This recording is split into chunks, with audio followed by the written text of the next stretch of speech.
buena tarde a todos. Como bien dijo el doctor Rabindranath, le agradecemos este foro para los civiles.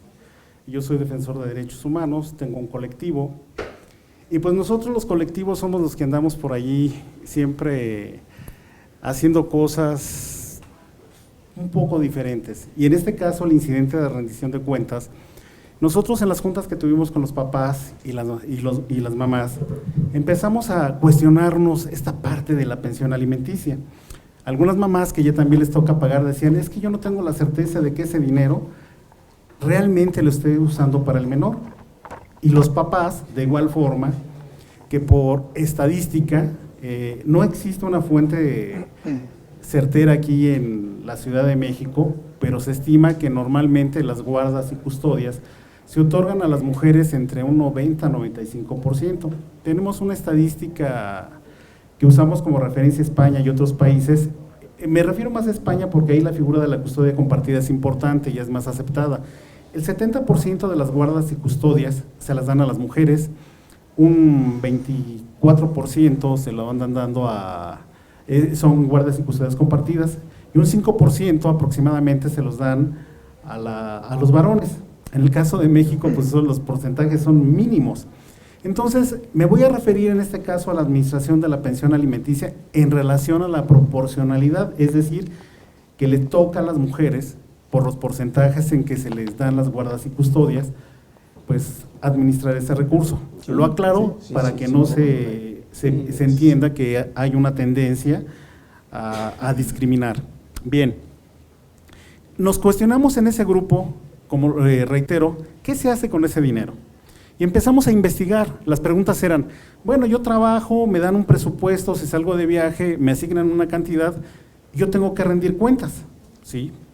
Todos los que manejamos un presupuesto en alguna empresa o nos asignan un dinero que no es nuestro, sino para hacer cualquier actividad, tenemos que rendir cuentas. Bueno, ¿por qué la pensión alimenticia no? Y empezamos a buscar información y nos encontramos una tesis de octubre de 2017 muy interesante, y a partir de ahí empezamos a presentar incidentes ante diversas autoridades. Me voy a referir a uno que me llamó mucho la atención. Nos negaron la admisión del incidente, y en ese nos decían que los alimentos no son susceptibles de rendición de cuentas. Dijimos, ah caray, pero si en la ley no está prohibido, entonces está permitido. Y de ahí nace esta inquietud.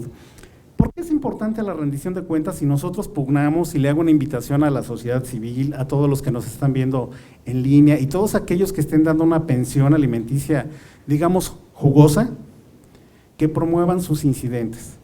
Aquí el señor juez va a decir, oye, ¿qué pasó? Pero bueno, lo tengo que decir. Quiero hacer un acercamiento, si nos ayudan, por favor. Este es un ejemplo de lo que sucede.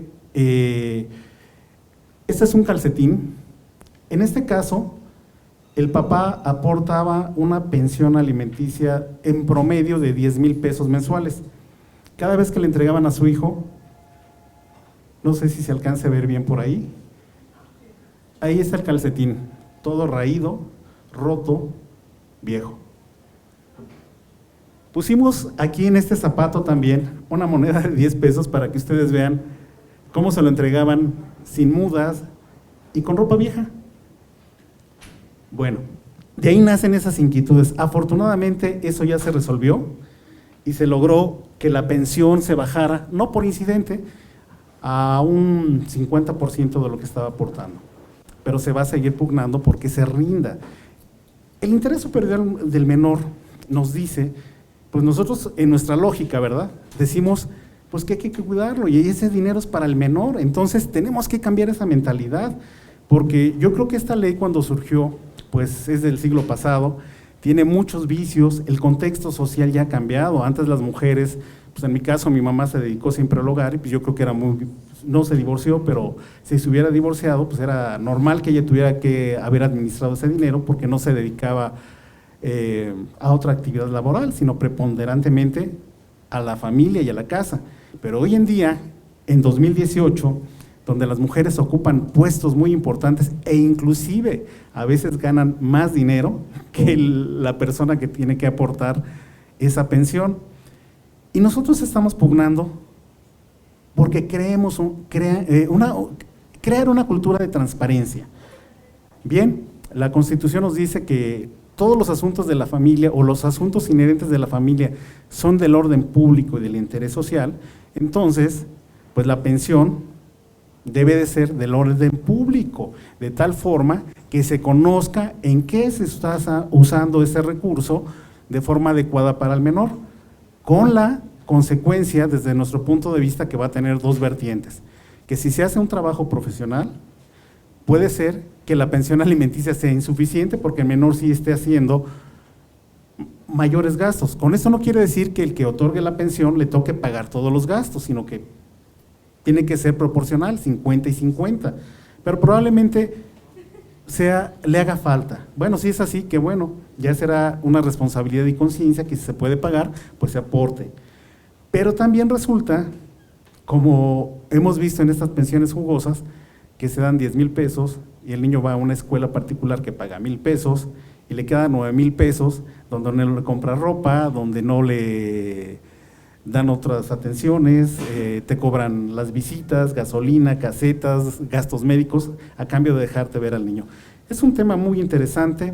Yo quise nada más pedir la oportunidad para dirigirme a ustedes como sociedad, que algunos colectivos pues nos dedicamos a eso, al estudio y a la investigación, y luego lo hacemos a través de la legalidad, cómo combatimos todas esas que nosotros consideramos irregularidades sociales, porque están apegadas a derecho, todas las pensiones están decretadas bien, pero socialmente ya son anacrónicas. Les agradezco muchísimo y bueno, vamos a dar la oportunidad a un experto en el tema para que pues él nos ilustre con los detalles, y a él sí pregúntenle todo lo que quieran. Perdón, muchas gracias.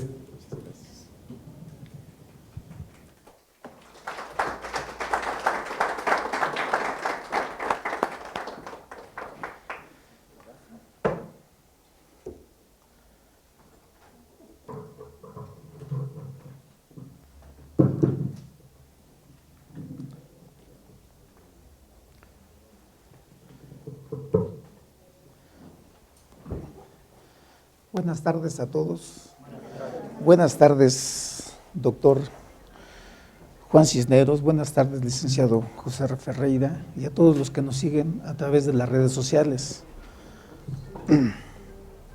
Antes que nada, quiero hacerles del conocimiento que todas las manifestaciones, opiniones, consideraciones que yo vaya a vertir son a título personal y no es criterio de ninguna institución. Pues vamos a empezar, ya nos dejaron el tema muy caliente y vamos a empezar lo que es la administración, para todos aquellos que les gusta tener la administración, hablando en materia familiar. La administración proviene del latín administrare, que significa estar bajo el mando de otro, no como todo mundo se lo imagina, que es el que manda, no.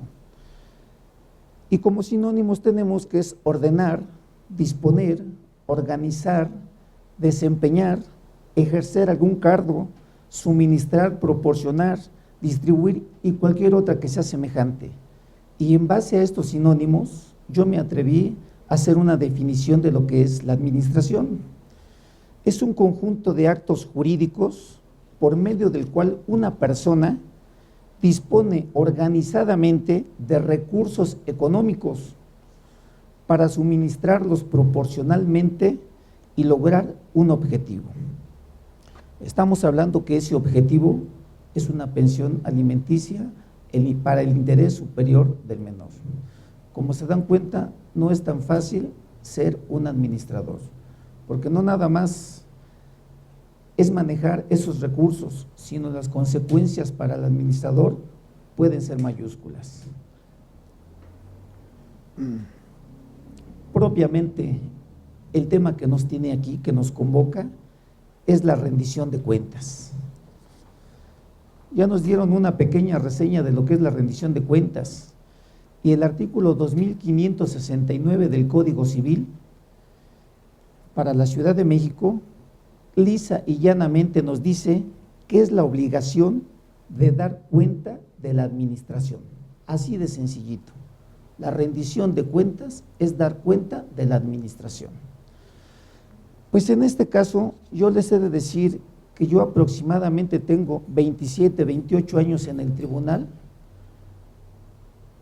y hasta apenas hace 2 o 3 meses me tocó conocer de un incidente, 2 incidentes, con intervalo de 1 semana aproximadamente, de este tipo de procedimientos, incidentes de rendición de cuentas. No es un tema nuevo. Hace aproximadamente 19 años se intentó este procedimiento y en aquel entonces el quinto tribunal colegiado en materia civil del primer circuito, en amparo en revisión, determinó que el dinero no se encuentra comprendido dentro de los bienes muebles y en virtud de eso, propiamente, ese dinero va destinado al servicio y trato ordinario para el menor y como consecuencia dijo que no habría obligación de rendir cuentas. Pues bien, 19 años después nos encontramos con un criterio diferente. El octavo tribunal colegiado en materia civil del primer circuito, también en amparo en revisión, nos dice que con fundamento en el 2569 del Código Civil, la madre o el padre de menores que lleva a cabo la administración de cantidades asignadas a sus hijos a título de pensión alimenticia se encuentran obligados a rendir cuentas acerca del dinero otorgado por el deudor por concepto de pensión alimenticia. Yo les quiero hacer una aclaración aquí. Las dos son tesis y las dos están vigentes, solo que la del octavo tribunal es la más reciente. Bueno,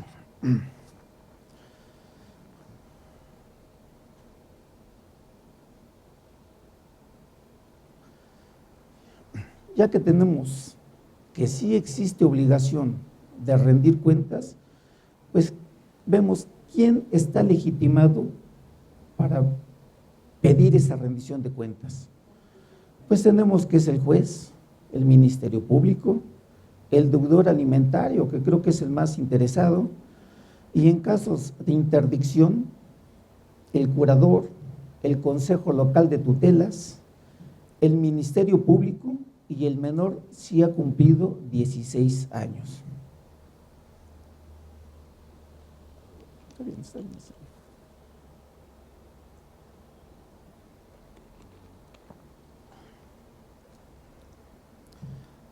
Bueno, el juez encuentra su fundamento en el artículo 940 del Código de Procedimientos Civiles, como ya nos lo habían mencionado, en el sentido de que todos los problemas inherentes son de orden público.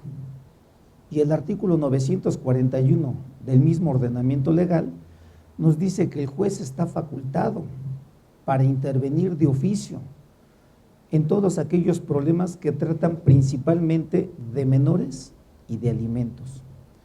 Pero ese mismo precepto va más allá todavía, y no solamente el juez está facultado, está obligado a suplir la deficiencia de las partes en los planteamientos de derecho. Bueno, el Ministerio Público encontramos el fundamento en el artículo 315 del Código Civil, que nos dice que el juez está legitimado para pedir el aseguramiento de una pensión alimenticia y por ende la rendición de cuentas. El deudor alimentario, pues sabemos que es el más obligado, ¿verdad? Es el más interesado. Él quiere saber en dónde, a quién y cómo se distribuye la pensión alimenticia, esos recursos que salen de su patrimonio para entregárselos a terceras personas. Y en casos especiales, cuando a juicio del juez existen causas graves en el manejo de interdictos. Ahí es donde el curador, que no es propiamente, su palabra se oye muy curador, ¿verdad? ¿Quién es el curador? No es el que se las cura al tutor. El curador es el que vigila las actuaciones del tutor. el Consejo Local de Tutelas, el Ministerio Público, y aquí me surge una pequeña duda.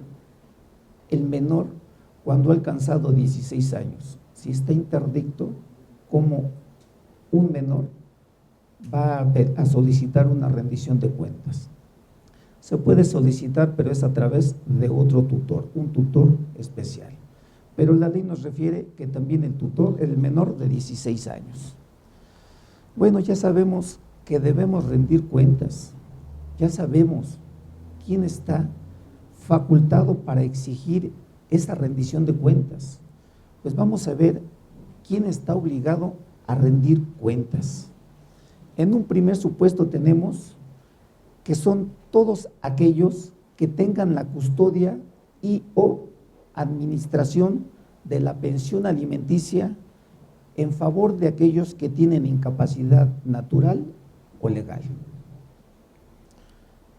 Todos aquellos, me refiero a los que administran una pensión alimenticia que no está destinada para ellos, sino para otras personas, que están bajo su patria potestad, bajo la guarda y custodia o tutela.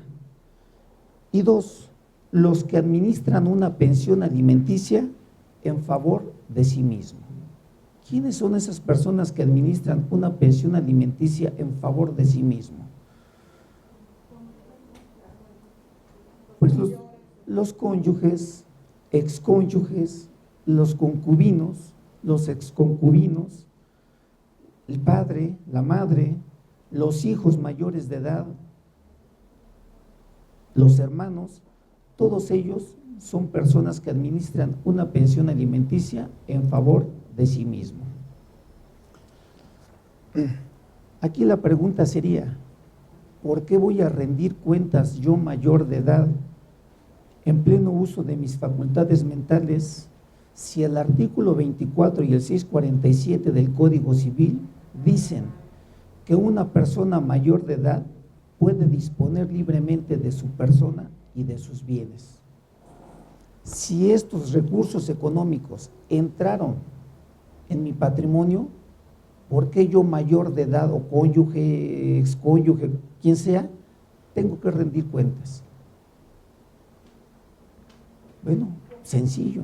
El artículo 320 del Código Civil, en su fracción cuarta, nos señala. Quiero leérselos, nada más que esta letra está muy pequeñita, ¿cómo le hacemos? Bueno,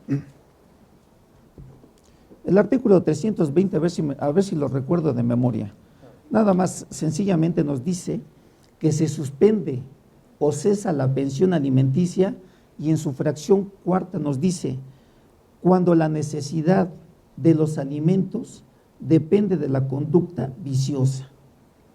Es decir, no destinamos esos recursos económicos sino para adquirir bienes nocivos para la salud. Y en un segundo supuesto nos dice, o de la falta aplicación del estudio. ¿Para qué trabajo? ¿Para qué estudio? Si me van a mantener o me están manteniendo. Pero la obligación de rendir cuentas de estas personas mayores de edad que disponen de su patrimonio deriva de que ese patrimonio no lo obtienen de manera directa, es decir, por conducto de su trabajo, por el don de la fortuna, por una herencia, sino es a consecuencia de una prestación que voluntaria o legalmente se les asignó.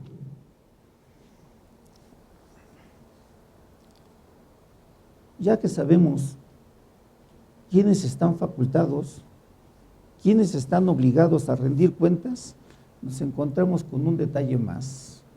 ¿En qué vía voy a solicitar? ¿La verdad?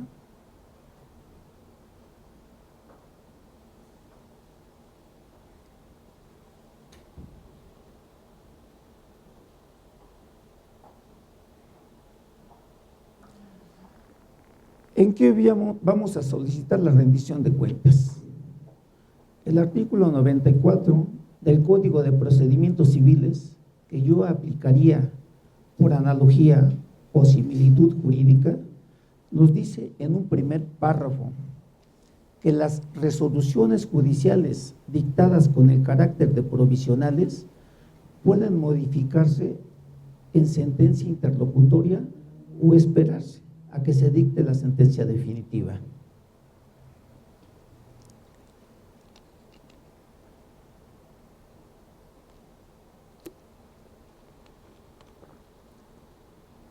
En este caso, no tenemos muchos problemas. Nos dicen que va a ser una sentencia interlocutoria, como consecuencia, la vía es la incidental. En el segundo caso, de controversia del orden familiar, es opcional porque se trata de una sentencia definitiva, se trata de un juicio ya terminado. Y aquí es vía opcional porque puede hacerse en vía incidental dentro del mismo expediente o en vía de controversia del orden familiar.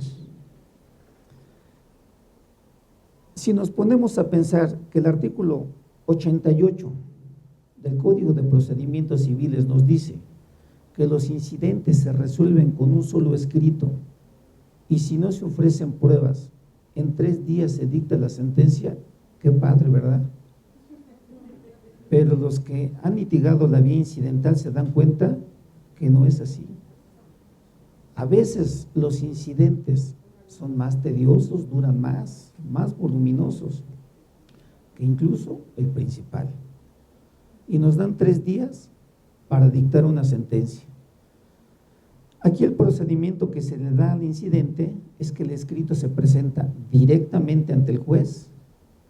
El juez, al radicar el incidente, si existen pruebas, las admite, manda a preparar, se notifica al demandado, señala una audiencia incidental. En esa audiencia incidental se desahogan las pruebas que se encuentren debidamente preparadas y en 8 días se dicta la sentencia. Pues créanme que no es, la práctica nos dice que no es así. En la práctica nos dicen que presentan su escrito y a ver cuándo se los acordamos. Pero en fin, cuando señalamos la audiencia incidental, tenemos fechas para dentro de 2 o 3 meses. Las agendas están llenas.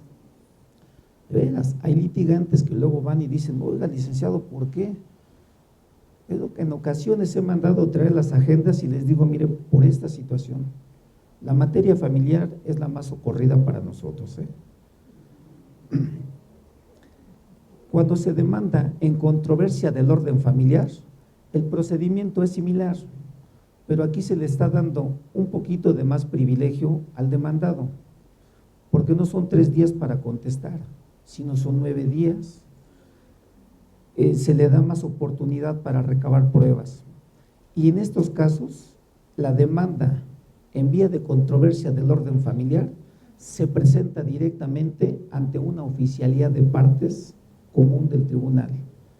Esta oficialía de partes, por riguroso turno, lo puede mandar a cualquiera de los 42 juzgados tradicionales, que son los que estamos manejando hoy por hoy los alimentos. ¿Se imaginan que se los mandáramos a oralidad? Si 42 juzgados no podemos, 10 juzgados de oralidad, yo creo que tampoco. Pero el procedimiento es ya cuando el juez tiene en sus manos el escrito, lo radica, manda a emplazar a la parte demandada, admite las pruebas, manda a preparar las pruebas y señalamos audiencia para dentro de 2 o 3 meses. Cuando contestan la demanda, si es que logramos emplazarlos a la primera, porque también ustedes saben que en la práctica a veces nos tardamos hasta 1 mes para emplazar o más, y sobre todo cuando la parte demandada ya está sabida de que los van a emplazar. No están, se salen, incluso mis actuarios me han llegado a decir que han tratado con el propio demandado y los niegan, no, pues no vive aquí y son ellos. hasta que los acompañan y dicen, pues es esa persona. Es cuando logramos emplazar. Y ya después de todo esto, de que se llevan las audiencias, se admiten las pruebas, en la preparación de las pruebas.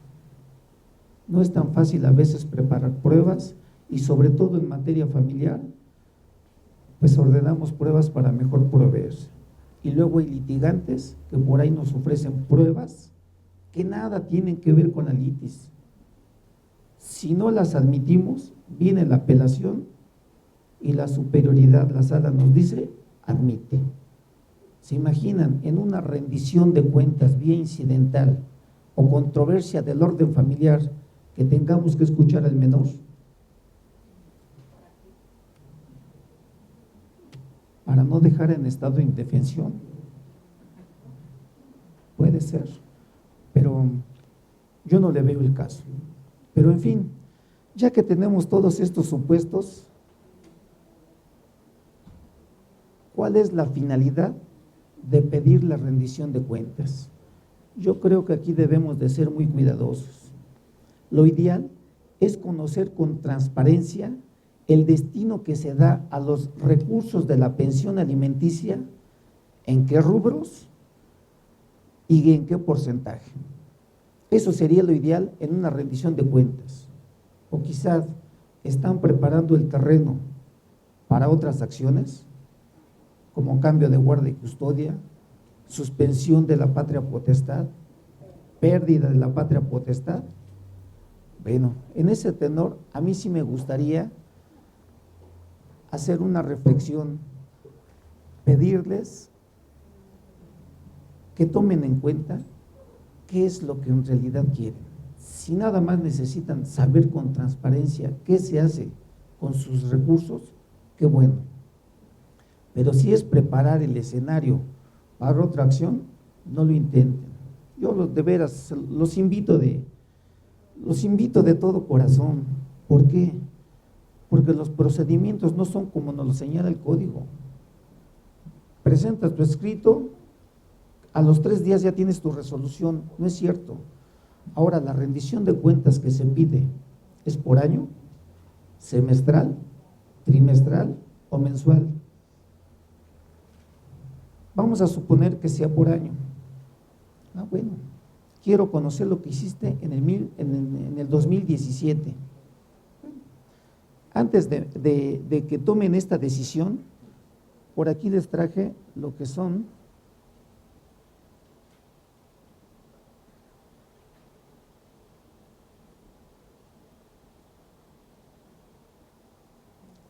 los productos de la canasta básica. Todos estos productos de la canasta básica son los alimentos de primera necesidad y contienen abarrotes comestibles, abarrotes no comestibles, aves y cárnicos, cereales y tubérculos, verduras y hortalizas, granos y semillas, pescados y mariscos, salchichonería y lácteos. Y todo esto en este mes equivale a la cantidad de 3,032 pesos con 92 centavos. La gran mayoría de las pensiones alimenticias que se otorgan en los tribunales no rebasan los 5 o 6,000 pesos. Excepcionalmente llegan a rebasar los 10,000 pesos. Y es cierto, hemos fijado pensiones alimenticias de 50, 60, 100,000 pesos o más. Pero excepcionalmente, la gran mayoría de las pensiones alimenticias no rebasa los 5,000 pesos. Y por estadística les podría decir que es el 80, 85%, 90%. Por eso yo los invito que antes de que pretendan hacer una demanda de rendición de cuentas, vean esto. Y esto es solamente un rubro. El artículo 308 del Código Civil establece que los alimentos comprenden, vamos a ver,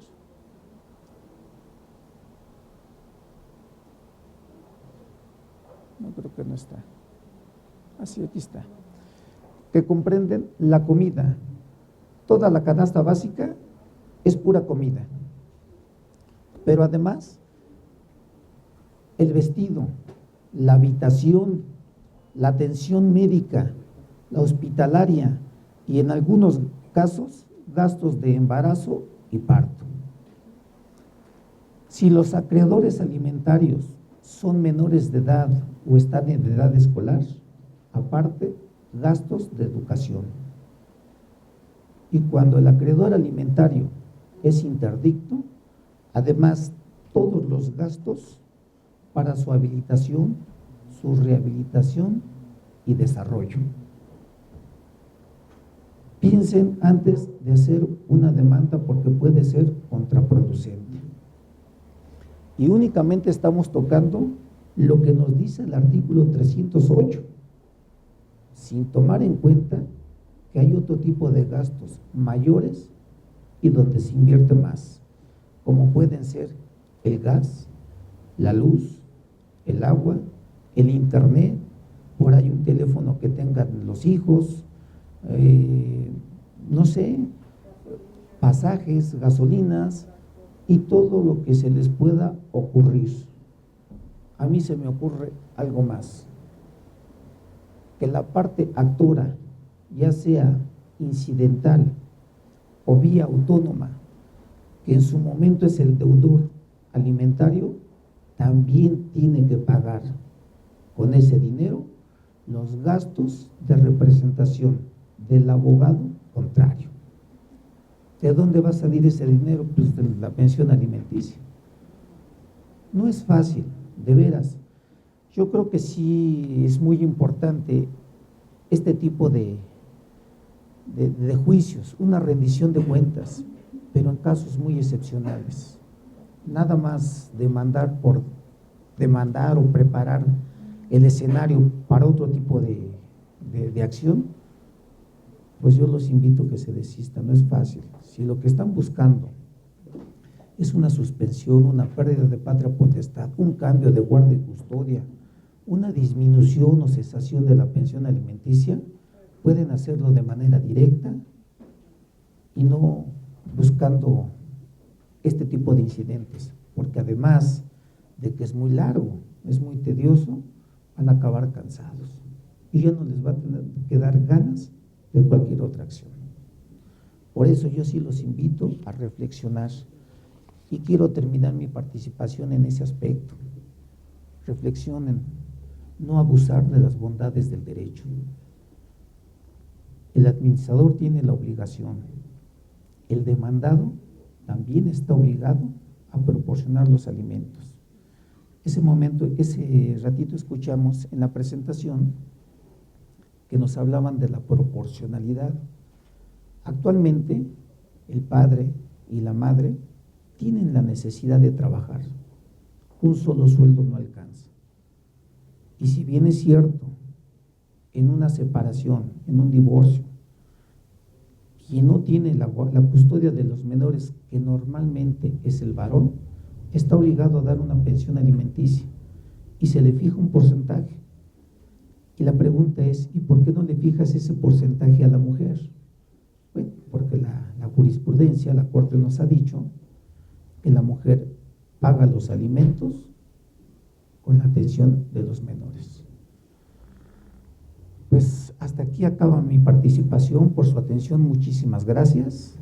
Esperemos que los haya dejado con más dudas, porque teniendo dudas se puede uno estudiar.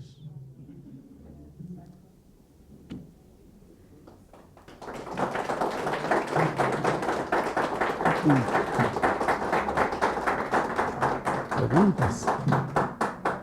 Ahora sí. Yo creo que lo que sigue pues es abrir la sesión de preguntas y respuestas, que sería muy interesante aprovechar la presencia del señor juez, porque el tema es muy amplio, ¿no? Yo creo que nos quedamos con muchísimas preguntas. Yo me voy a abstener de preguntar porque se me ocurrieron como 50, pero pues vamos a dejar el espacio para todos ustedes. Claro que sí. Señoría, usted decía que yo he oído ese pretexto siempre en los juzgados, es que tenemos mucho trabajo. Ustedes son empleados de, pues, no sé, de la nación, ¿no? ¿Qué no, ustedes no protestan por tanto trabajo que les dan? O, no sé, es su forma de, como de decir, pues no me apuro, o algo así, porque yo oigo mucho este comentario de ustedes, de que tenemos mucho trabajo, mucho trabajo. Digo yo, si a mí me dan más trabajo en donde yo trabajo, pues digo, oye, espérate, necesito más gente o algo, ¿no? O me pongo en huelga, porque pues, está bien que soy humano, pero... Y ustedes como que lo toman, yo lo veo así como un pretexto. Disculpen, ¿no? Pero yo lo veo así como, Está bien, está bien. que es mi pretexto de que, pues, de ahí me cubro.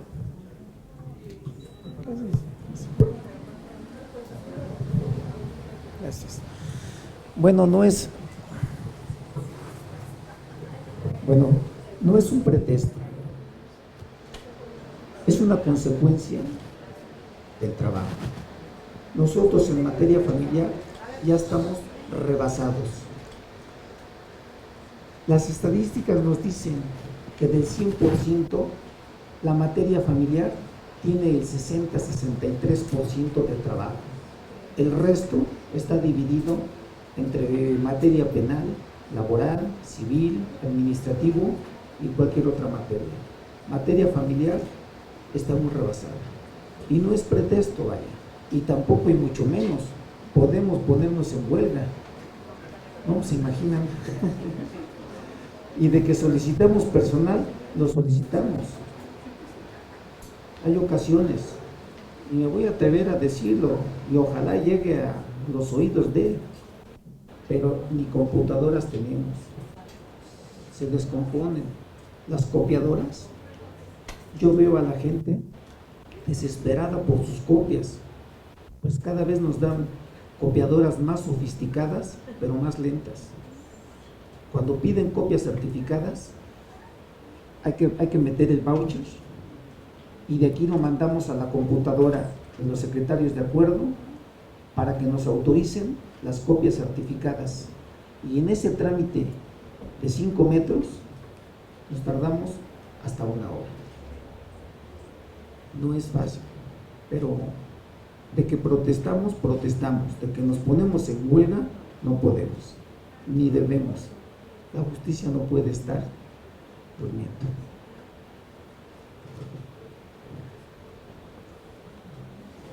¿Alguna persona más? Sí, por favor. Te pido por favor que lo pongas así porque esa es para la transmisión en vivo. Su señoría, pues buenas tardes y felicidades por el tema tan interesante que nos está proporcionando. Mi pregunta es si es posible que podamos tener, la certeza. ¿Qué sucede cuando nosotros encontramos que el acreedor alimentario resulta que no está dando las cuentas de administración, no está rindiendo las cuentas como debería de ser? Lo encontramos y ¿qué hacemos? En este caso, ¿cuál sería la vía? Yo estoy por realizar una consecuencia de que precisamente la madre de la menor no proporciona los alimentos como debe, se encuentra certificado con un certificado oficial médico, desnutrición en primer grado a la menor, y entonces nosotros interponemos, en este caso ya me queda más claro, puede ser una vía autónoma, una vía incidental. Pero ¿qué pasa si nosotros ahora ya encontramos que la mamá no está proporcionando o administrando debidamente los alimentos? ¿Cuál sería nuestra vía para nosotros pues realizarla? No sé si fue clara mi pregunta, su señoría. Muchísimas gracias.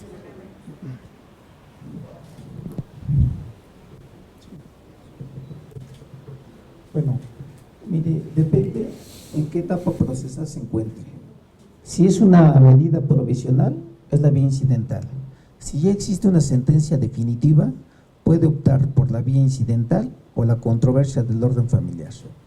1. 2. La rendición de cuentas, dice, no rinde cuentas o las rinde mal.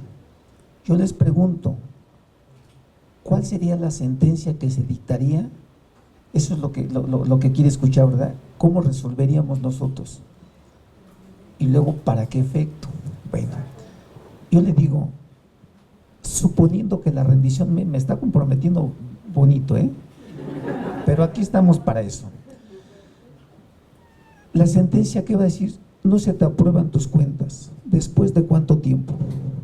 Después de 6 meses, 1 año que dure el procedimiento, le decimos a la parte demandada o a los acreedores alimentarios, no se te aprueban tus cuentas. No es como un tutor, no es como un albacea en otro tipo de juicios, que el tutor o el albacea son removidos. Aquí le vamos a decir a la señora, te remuevo de la administración, ¿no? ¿Qué le vamos a decir? No se te aprueban tus cuentas, vuélvemelas a rendir. ¿Saben qué es lo que van a hacer? A inflar las cuentas. ¿Por qué? Porque en este tipo de procedimientos no solamente se admiten pruebas directas, como la confesional, la testimonial, la documental, sino también la prueba indirecta, la presuncional. Sabemos que muchos de los gastos que se realizan no dan comprobantes. Y por el dicho de algunos litigantes, de veras, se van a los centros comerciales a pedir tickets, a sacar tickets de la basura. No trae nombre. Para que tristemente uno les diga, no te favorece esta documental. Pero la consecuencia, fue otra de sus preguntas, otra de sus dudas. ¿Cuál sería la consecuencia? Usted me hablaba de la desnutrición. Pues yo sí la invitaría a que no se fuera tanto a la acción de rendir cuentas, sino de un cambio de guardia y custodia, una suspensión o una pérdida de la patria potestad. Y ahí podría ofrecer usted como pruebas, dentro de muchas otras, un estudio médico. ¿Sí?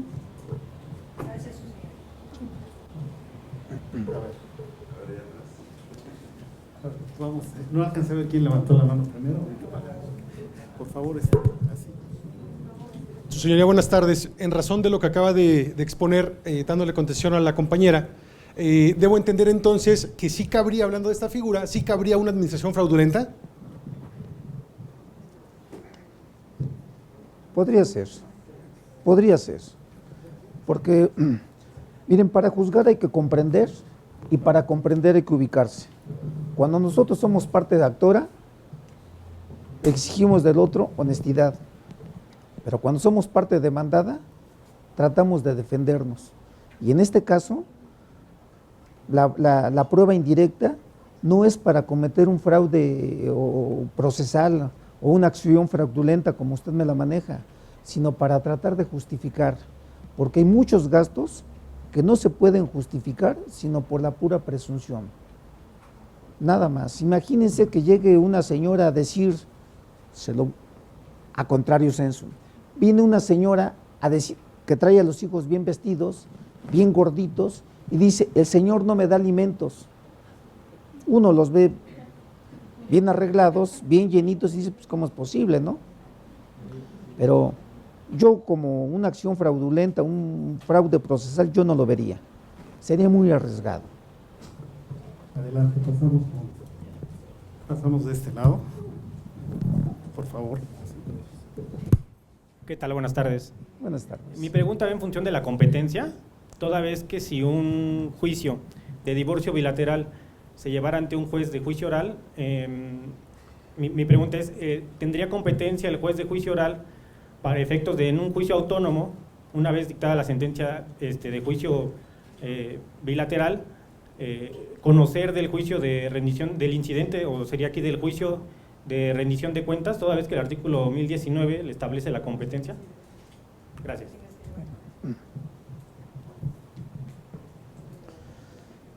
Bueno, el artículo 1019 del Código Civil nos dice que el juez de lo familiar en materia de oralidad debe conocer, dentro de otras cosas, lo que son los alimentos. De hecho, debe de conocer de todo lo que es controversia del orden familiar.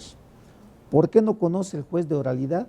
Porque nosotros, los jueces tradicionales, siendo 42 jueces, no tenemos la capacidad de resolver todos y dentro de los términos que nos solicitan o que señala la ley. Imagínense 10 jueces de oralidad, tan menos tendrían la capacidad. ¿Cuál era la vía? Pues la vía, si es una medida provisional, pues la vía incidental, ante el propio juez tradicional, que son los que los llevamos ese tipo de juicios. Si es en vía autónoma, porque ya existe una sentencia, tiene las dos opciones: tramitarlo en vía incidental o en vía autónoma, controversia del orden familiar. Gracias. Estaba por acá. Por favor, así con... Gracias. Sí. Buenas tardes. Yo quisiera saber cuáles serían las pruebas necesarias para que realmente procediera el incidente de administración y rendición de cuentas. Bueno, creo que mencioné que las pruebas idóneas son las documentales. Gracias. Bueno, las pruebas idóneas serían las documentales, porque se trata de acreditar en qué se invirtieron esos gastos. Pero aparte de esas pruebas, pues la confesional, la testimonial y sobre todo la presuncional. En este tipo de procedimientos es admisible la prueba indirecta, que es la presuncional. Gracias. Siguiente. Gracias. Su señoría, buenas tardes, muchas gracias por Buenas la conferencia. Mi pregunta va en torno a un caso en el que la parte demandada se encuentra en el tercer divorcio y no ha recibido alimentos de los dos anteriores y está solicitando el alimento para la tercera parte. En este caso, ¿qué es lo que se puede solicitar al juzgado? Muchas gracias. Gracias. ¿Qué se puede solicitar al tercero? ¿Al tercer matrimonio? No, a la parte demandada, en este caso a la señora que se está divorciando, que no ha recibido o que no tiene comprobantes de que ha recibido los alimentos anteriormente y en este tercer caso lo está solicitando de forma directa. Pues yo creo que para exigir hay que cumplir. Si los dos matrimonios anteriores, creo que ese a ver si lo entendí así, si los dos matrimonios anteriores no han dado pensión alimenticia, pues ¿cómo pueden exigir una rendición de cuentas? Yo creo que no. Para exigir hay que cumplir. ¿Alguna otra pregunta que quiere hacer el auditorio? No, para empezar a ver en redes, porque han sido bastante claras. Hay muchas preguntas en redes, doctor. No sé si podamos accesar algunas para que... Sí, hay muchas, pero tienen que ver con el tema de cuánto gana una persona, si 50%, 70%, el porcentaje de la pensión. Bueno, se las puedo contestar. Por ahí escuché que luego fijan los jueces un 20% para una persona, el 40% para dos. Ese criterio ya fue superado. Actualmente la pensión alimenticia se fija de acuerdo a las necesidades y las posibilidades. Y si bien es cierto, luego fijamos un porcentaje, es por la premura de los alimentos. Cuando nos se presentan en vía de comparecencia, no tenemos ningún elemento como para fijar una pensión alimenticia. Y lo que así hacemos es, de acuerdo a las puras manifestaciones de la compareciente, fijamos un porcentaje. Cuando tienen un trabajo estable. Cuando no tienen un trabajo estable, lo fijamos en salarios mínimos. Pues creo que aparentemente son todas las preguntas. No sé si por último alguien más tenga alguna otra. Pues parece que, a ver, una última pregunta por ahí. Por favor. Buenas tardes, su señoría. Buenas tardes. Mi pregunta es esta. ¿Qué pasa en la vida de un infante de 6 años cuando sus padres trabajan en la Secretaría de Seguridad Pública y de 24 por 24 horas y todas las cuentas están en el orden porque por la vía económica es práctico para ellos subsidiar ese gasto y ese compromiso.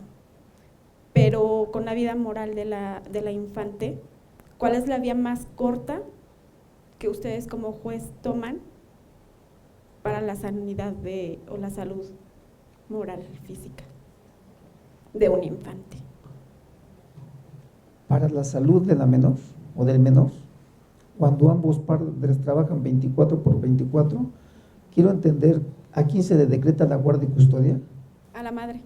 No, que la tiene la madre. Sí, pero también ella está 24/24. Y su pregunta va encaminada, ¿qué medidas tomamos nosotros para la salud de la niña? Sí, ¿cuál es la vía más corta a pelear y quién debería de hacerlo? Porque los padres ya están en santa paz, cada uno cumpliendo con su deber con su hija, aparentemente. Pero la niña está sola, todos los días de la semana está solita. El padre no vive con ellas. La madre tiene la guardia y custodia. El padre está subsidiando conforme a la ley.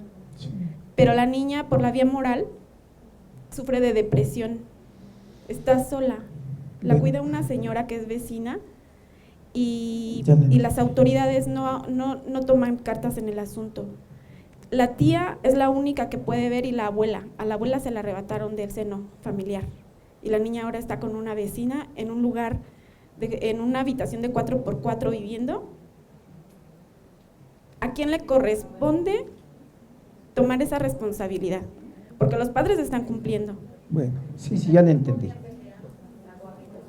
Sí, así es, ya le entendí. Pero, perdón que le interrumpa, su señoría, pero los padres obviamente están cumpliendo con sus deberes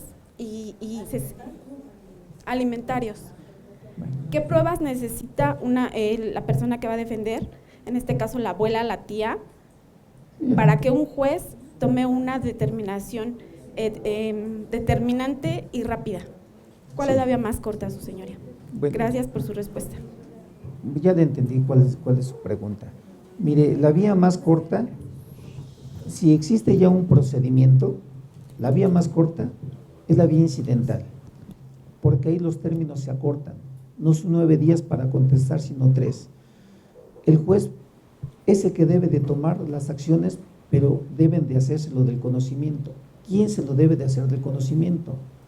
La abuela o la persona que tiene ahorita los cuidados, porque no tiene la guardia y custodia, tienen los cuidados de esa niña. Ahora, la madre trabaja 24 horas, el padre también 24/24. Para eso existen los familiares, que son los alternos que auxilian. Si la abuela se percata que la niña sufre de depresión, desnutrición, pues debe demandar ante el Ministerio Público, si quiere hacerlo por vía violencia familiar, o acudir ante el juez al juez de lo familiar por conducto y si está legitimada por ser la abuela, y solicitar la guardia y custodia o incluso hasta la pérdida de la patria potestad. Pero eso ya sería en una vía autónoma. Sí. Bueno, pues un fuerte aplauso para nosotros. Muchas gracias.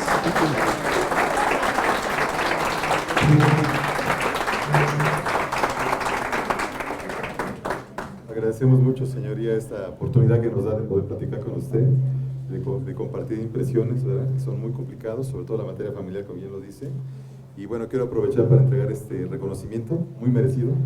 Señoría, muchas gracias. Muchas gracias. Este reconocimiento debe de ser para todos los asistentes que me soportaron unos minutos. Muchísimas gracias a todos. Gracias. Y saludos a todos los que nos siguen por Facebook Live. Muchas gracias a todos. Gracias. Gracias a todos por su asistencia.